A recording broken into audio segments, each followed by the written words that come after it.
Bien, on vient vous voir dans le cadre d'un projet de recherche qui porte sur l'impact des marques de qualité dans le secteur du bâtiment.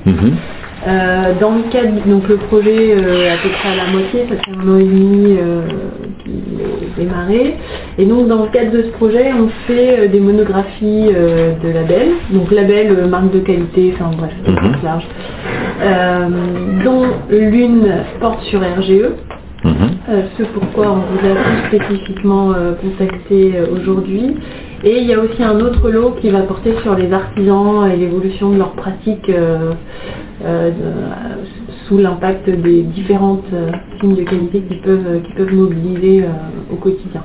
Voilà, donc c'est un peu dans ce cadre-là qu'on est venu vous voir, parce que sur ces deux sujets, vous êtes incontournable, j'ai envie de dire. Voilà, donc c'est l'objet général de la rencontre. Très bien. Et peut-être plus spécifiquement, commençons peut-être par RGE et l'implication que Point P et ou Saint-Gobain, je ne sais pas trop comment vous fonctionnez, a dans le dispositif, dans le FIBAT, la mise en place du dispositif.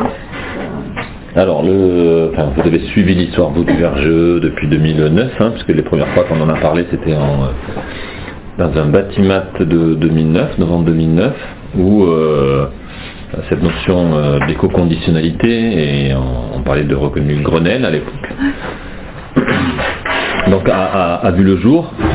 Donc dans un premier temps, nous on a pris l'annonce comme tout le monde en disant tiens, ça c'est quelque chose qui se met en place, sachant qu'à côté c'est déjà des Calibat, des éco-artisans, des pros de la performance, enfin toutes des certifications, enfin tout ça c'est déjà, ce monde-là existe déjà.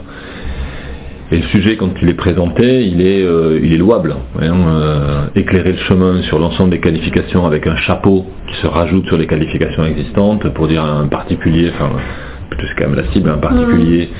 De dire il y a plein de qualifications, laquelle est la meilleure, je ne te le dirai pas, mais par contre si elle est RGE, elle peut te donner droit à certaines choses qui te diront qu'au moins elle est reconnue quelque chose.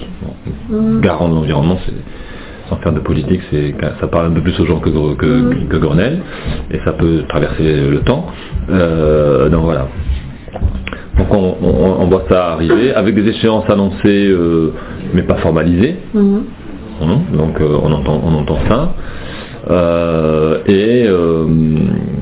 Voilà, et puis on laisse passer le temps, puis après on se rend compte que le sujet revient un peu sur le dessus de la pile avec des échéances beaucoup plus précises, même si elles n'ont pas été respectées dans un premier temps, mais ça c'est pas grave en soi, pas trop.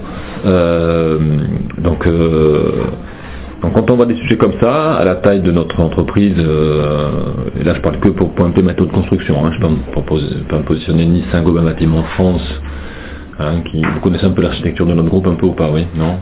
Saint-Gobain Bâtiment France, les anciens internes, voilà. Donc à la taille à l'échelle de Point P, on va arriver à ça, et on se dit ok, les échéances s'approchent, c'est dans 1 an, à ce moment-là, normalement c'est dans 1 an, et puis on voit l'impact que ça peut avoir pour nos clients et par ricochet pour notre activité.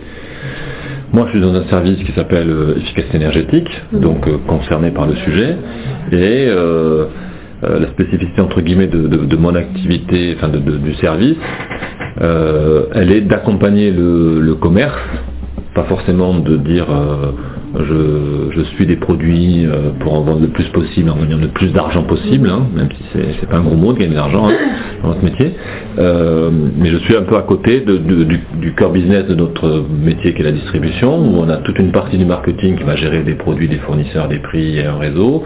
Puis moi je suis un peu à côté de ça et un peu transversal, parce que l'efficacité énergétique, on est un peu organisé en silo, mais ça c'est un peu comme ça, c'est historique, même si on essaie de les casser de temps en temps, et on s'aperçoit que l'efficacité énergétique, elle est un peu dans différents silos, pas dans tous, mais dans différents silos.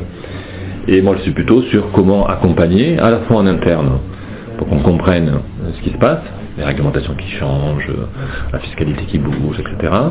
Et aussi pour les clients, les accompagner, pour leur faire comprendre ces changements et les accompagner dans ce qu'ils doivent faire eux-mêmes pour poursuivre ces évolutions.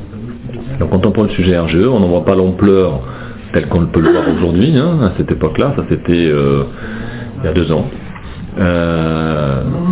Et donc l'approche que j'ai, c'est de dire, bon, ok, déjà, je dois comprendre ce que c'est, parce que communiquer de presse, c'est bien, mais la réalité, c'est quoi?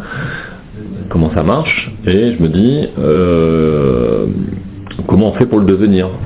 Donc je me dis, je me transforme en artisan intellectuellement.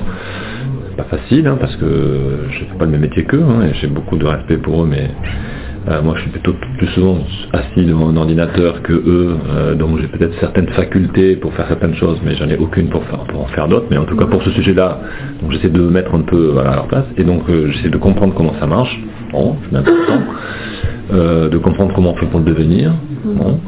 Et puis essayer de me dire, je démarche le parcours pour le devenir. Donc j'essaie quand vous dites le communiqué de presse c'est bien, c'est-à-dire que vous n'avez pas du tout été ni consulté. Alors à cette époque-là, le négoce, tu comprends, le négoce est beaucoup moins impliqué qu'il l'est aujourd'hui, pratiquement 3 ans après, même plus que ça d'ailleurs, sur la mise en place en fait. Alors où ça l'est, mais pas à un niveau visible, en tout cas à mon niveau, ou pas assez impliqué dans de toute façon dans la partie construction de ce processus-là. Forcément on l'est par rapport à la fédération des négociants, des choses comme ça. Il y a des gens qui y participent.